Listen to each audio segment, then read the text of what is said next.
因為肥胖嘅原因咧，令到嗰個呼吸道咧都會可能會有啲受阻，咁所以咧往往瞓覺嗰陣時咧會增加睡眠窒息嘅風險咯。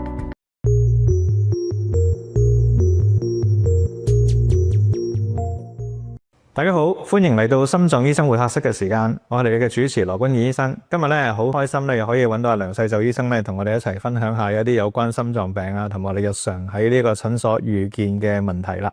哇，梁醫生啊！最近咧，我哋啲病人咧就嗰個嘅都唔止一個啦，咁咧就嚟睇我咧，就嗰個嘅本身佢都有高血壓啊嗰啲嘅，咁就嗰個嘅咁啊同我講，喂呢排咧夜尿好多喎，咁咧就嗰個嘅一晚咧有陣時2次甚至乎3次，咁咧就嗰個嘅瞓都瞓得唔好啊，咁日頭好似搞到成日都唔係夠精神，咁就嗰個嘅你有冇遇過呢啲咁樣嘅病人啊？都幾常見嘅，都有㗎。咁但係通常嗰個嘅夜尿多會唔會其實都係前列腺嘅問題引起，定係我哋要考慮其他嘅原因嘅咧？當然男士嚟講，前列腺係最常見，或者我哋會即係普遍病人都會諗嘅一個原因，因為夜尿啦。咁當然另外我哋都要排除，當然有冇啲糖尿病患者都可能會有夜尿嘅情況啦。係或者都如果以上都唔似咧，我哋另外一個會諗咧，就可能係會有機會有呢個睡眠窒息症。睡眠窒息症都可以導致。係啦。係咁就嗰個嘅，但係睡眠窒息症嗰個嘅有啲除咗夜尿之外，有啲咩嘢我哋會令到懷疑個病人可能有睡眠窒息症咧？最常見咧，可能就係當然夜晚瞓覺嗰陣時，瞓喺隔離嗰個人會發覺成日好大鼻鼾啦，或者當佢瞓咗好耐啦，朝頭早都覺得成日都好似瞓得唔夠，個人好攰咁樣，或者起身之後都仲好頭痛啊，即係瞓極都唔夠集中唔到精神啊，咁呢啲亦都係最常見上。頭痛都會嘅，都會㗎，係啊。係咁就嗰個嘅，咁有啲咩人會特別即係容易患上呢個所謂睡眠窒息症咧？我諗最常見嘅都係一啲比較肥胖嘅人士啦，可能你見到個頸又比較短啊，個頭即係比面比較大嗰啲咧，係佢哋因為肥胖嘅原因咧，令到嗰個呼吸道咧都會可能會有啲受阻，咁所以咧往往瞓覺嗰陣時咧會增加睡眠窒息嘅風險咯。哦，咁就嗰個係影響咗個呼吸通道係問題，咁就嗰個嘅，咁其實即係嗰個情況會係點咧？嗰個原理係點？可唔可以嗰個再詳細少少解釋一下咧？係，咁多數因為本身你即係本身個比較肥胖嘅人先啦，個頸可能比較粗啦，咁啊令到可能裏邊嗰啲即係嗰個組織咧係組織比較闊咧，咁令到嗰個氣管嗰個就窄少少。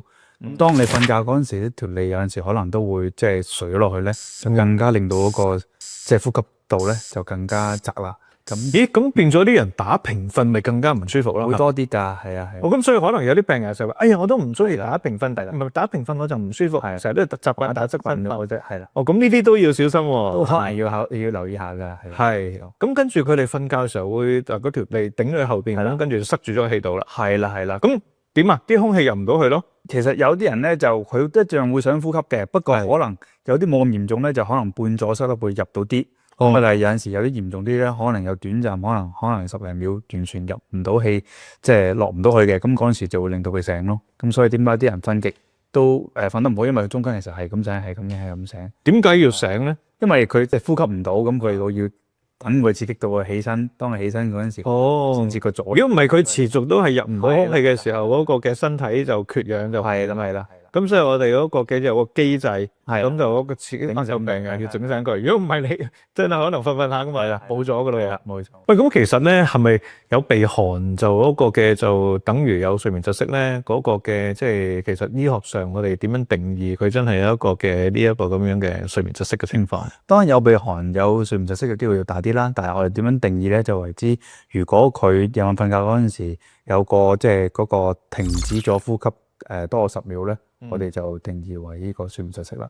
即係個呼吸通道呢一個嘅即係閉塞咗咁但係佢有呼吸意欲，但係咧你想索氣，但係呢度塞住咗，你啲空氣入唔到去嘅，超過10秒鐘就叫一次。係啦。咁一晚會係好多次喎，可以係咪？可以咋，係啊。咁通常你見嗰啲病人咧，嗰個嚴重嗰啲可以長到係幾耐？嗰啲空氣都入唔到去。如果最長有見過都可能多過1分鐘咁。喂，1分鐘都唔得，即係個扯鼻鼾突然間好似停1分鐘，停咗呼吸。係啦。咁都好驚噶喎，所以瞓喺隔離嗰啲人可能會拍醒佢啊。係啦。咁就跟住嗰個嘅，咁但係佢停咗1分鐘，咁跟住佢會唔會自己唞翻氣嘅咧？佢個大腦機制，當佢因為佢長過1分鐘咁耐咧，佢一定可能會有缺氧嘅情況啦。咁有陣時個腦就會等佢自己整翻醒佢咯。哦，咁就好喎。如果唔係病人，佢持續嗰個缺氧，咁成日就可能有問題。係。咁所以啲病人扯鼻鼾，突然間就可能一聲又再扯過嘅。係啦，冇錯。OK。咁就嗰個嘅，咁通常嗰個你話缺氧啦，咁我哋瞓覺嘅時候，其實個血液嗰個含氧量或者個養分大概係咩？正常都係多過90嘅。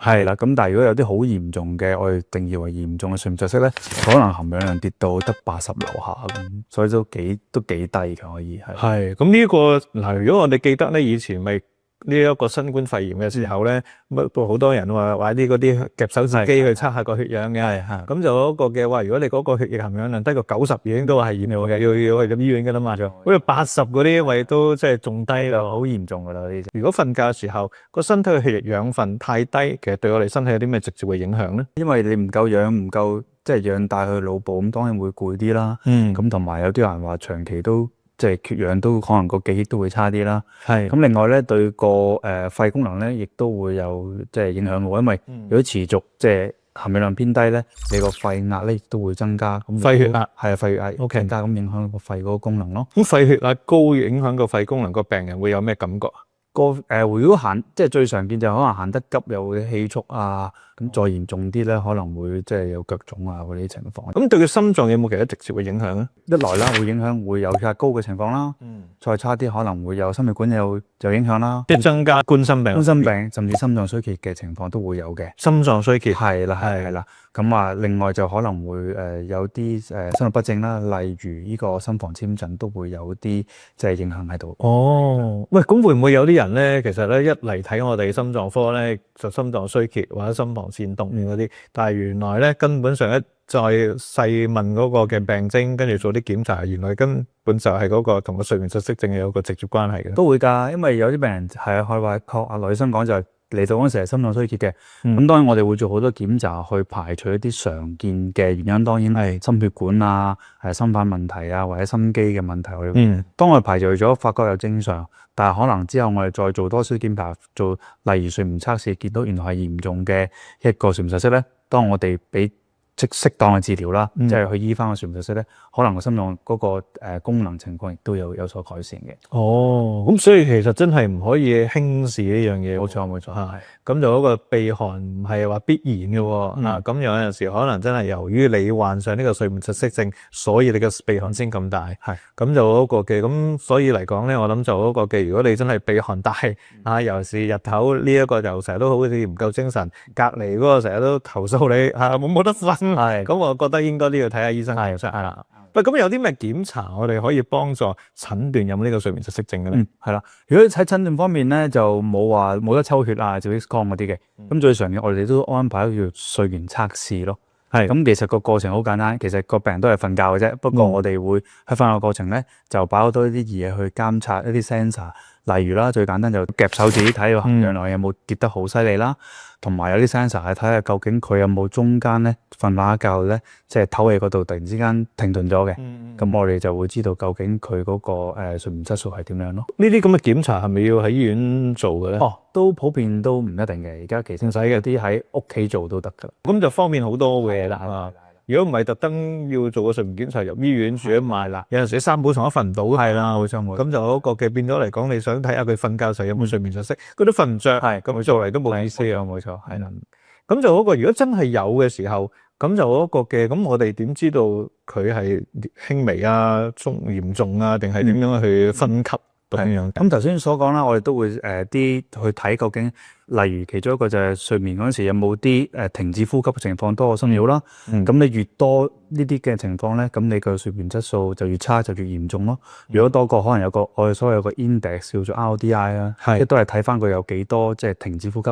如果多過30咧，我哋為之嚴重啦。咁另外頭先所講嘅就係個含氧量啦。咁如果你含氧量血液含氧量好低嘅，低到去低過80嘅，都係一個反應嗰個嘅。係啦，成日似，冇錯啦。OK， 咁都係另外佢就個症狀啦，係啦，症狀都好緊要啦，影響你嘅日常生活。反而有時數字咧，咁就嗰個嘅有啲人佢都未必掌握到啊。咁就當然，即係如果你嘅症狀同個數字大家都好吻合嘅，咁呢個即係嗰個嘅個判斷應該就冇走雞啊。冇錯。如果我哋知道佢真係一個即係都幾大問題嘅睡眠窒息症，有乜醫嘅咧？其實咁其實都有得處理嘅。係咁最常見我哋有啲叫做正壓呼吸機啦。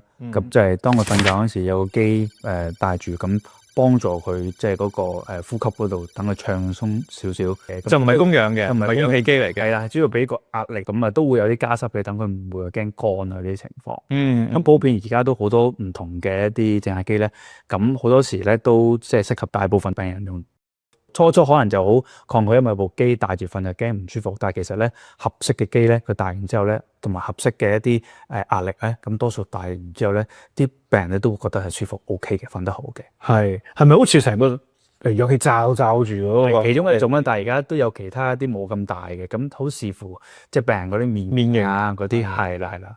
咁就嗰個嘅，咁所以揀啱嗰個嘅呢個即係個罩啊，或者呢啲嘅即係配件，就嗰個嘅用得就會自在舒服。冇錯。咁但係個病人用完之後嗰個嘅個感覺係點嘅咧？多數都幾好嘅喎，話用完之後翻嚟話瞓得好好，好精神，跟住就冇鼻鼾，隔離嗰個亦都唔會投訴咯。